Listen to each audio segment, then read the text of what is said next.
El fenómeno del Niño en América Latina podría impactar seriamente en la economía de los diferentes países y contraer aún más sus difíciles condiciones financieras. ¿Qué industrias se verán afectadas y qué pueden hacer los países para evitar una caída de su Producto Interno Bruto? Lo analizamos.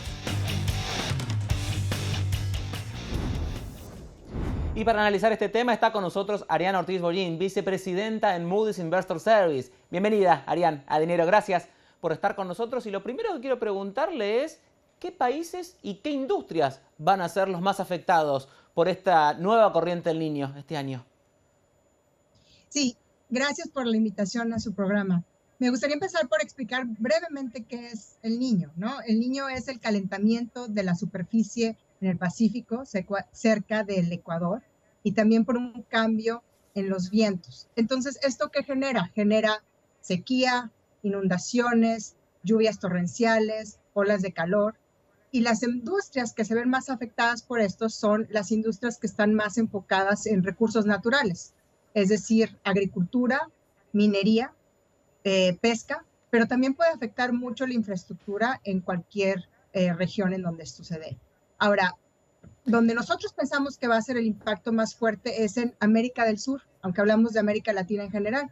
Y esto es precisamente porque en América del Sur es donde estas industrias que acabo de mencionar son las más relevantes para la economía, ¿no? Entonces estamos hablando que si inundaciones es algo que nos preocupa, esto es principalmente en Perú, en Chile, que puede afectar la minería, puede afectar infraestructura, en Brasil, en Argentina también.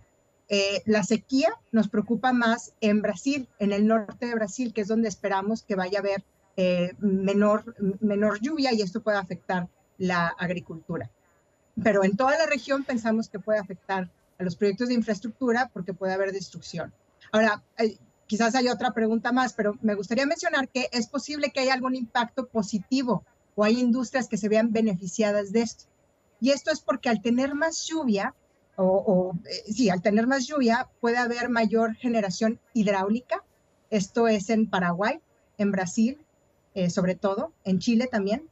Y puede haber mayor lluvia en Argentina, un lugar donde hemos tenido sequía importante a principios de este año y puede ayudar a la producción de la soja. Justamente quería preguntarle por eso, porque según estimaciones del gobierno argentino, este año se han perdido alrededor de 20.000 millones de dólares debido a la sequía. Ahora que se esperan lluvias y posibles inundaciones, ¿puede llegar a ser la contracara? ¿Esto puede ayudar a recuperar ese dinero perdido o puede traer otras complicaciones? También pensando en Uruguay, que también viene de una fuerte sequía y que las fuertes lluvias pueden seguramente ayudarla. Sí, las lluvias seguramente van a ayudar a la producción agrícola, pero puede traer destrucción en infraestructura y eso presiona obviamente a los proyectos de infraestructura, a los dueños de estas empresas, pero también a los gobiernos que van a tener que utilizar recursos que son escasos para reconstruir o ayudar a mitigar el impacto. Quería preguntarle también cómo puede impactar esto en los gobiernos y cómo pueden hacer frente a las consecuencias de sequías y lluvias, teniendo en cuenta que las economías de Latinoamérica en general no son muy robustas, que vienen también de una pandemia donde hubo que hacer gastos extraordinarios. ¿Cómo pueden enfrentar los países de la región este nuevo Niño? Sí, y gracias por la pregunta, porque una de las principales conclusiones de nuestro análisis es que el Niño, la última vez que tuvimos un Niño fuerte fue en el 2016-2017. En este año, 5 años después, en general, todos los gobiernos los gobiernos, las empresas y los proyectos de infraestructura están menos listos. Iba a decir menos preparados, pero eso sería injusto. Tienen menor flexibilidad financiera para enfrentar este choque que lo que tenían antes.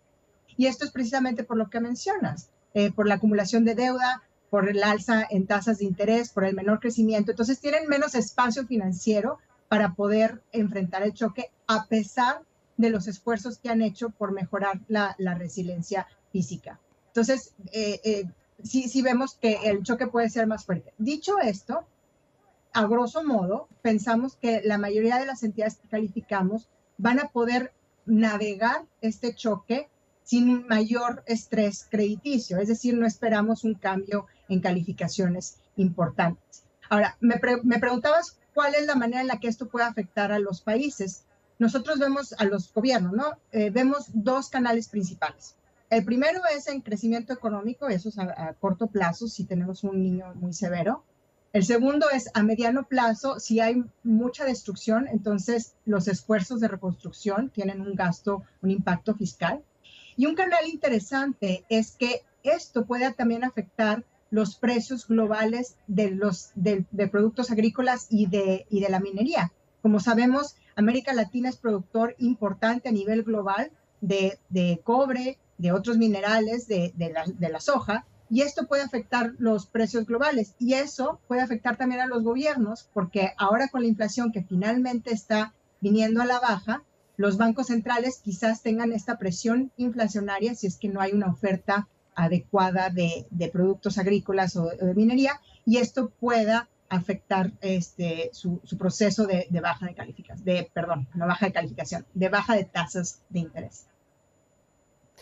Hablando de esta posible escasez de algunos productos, esto puede ser un problema para algunas economías, pero ¿podría ayudar a otras? Pensando, por ejemplo, vuelvo nuevamente al ejemplo de la Argentina con la soja, que este año ha perdido mucho dinero por la sequía. Si esa sequía ahora impacta en Brasil y hay menos producción de soja, ¿podría subir el precio de la soja y eso beneficiar a otros países como Argentina? ¿O va a ser en general un problema para toda la región? No, es correcto lo que mencionas. Depende mucho el fenómeno afecta a todos, pero los afecta muy diferente dependiendo de la empresa y de la industria en donde esté ubicada. Y la sequía en un lugar puede ser buenas noticias para otro lugar. Así es.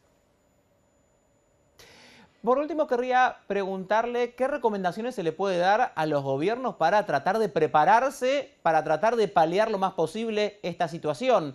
Ser conservadores en sus gastos, salir a buscar mayor financiamiento. ¿Qué pueden hacer los gobiernos para estar lo mejor preparados posibles para esto?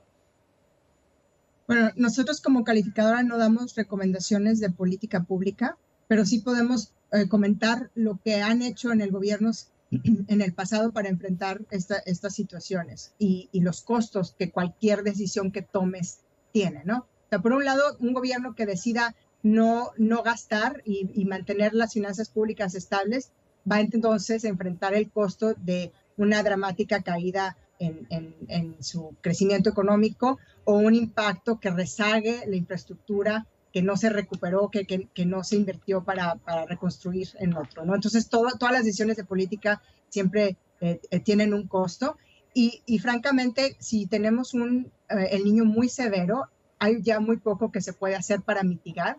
Lo que se tiene que hacer entonces es enfocarse en reconstrucción o en mitigar el impacto, en paliar el impacto que esto pueda tener en interrupciones, por ejemplo, en operaciones, si es que la gente no tiene trabajo, o interrupciones en infraestructura y entonces la gente no puede llegar a sus casas o no puede moverse, etc. Arián, gracias por estar con nosotros. Esperemos que el niño sea lo más leve posible, que no impacte tanto en la región. Era Arián Ortiz Bollín. Gracias por acompañarnos aquí hoy en CNN Dinero.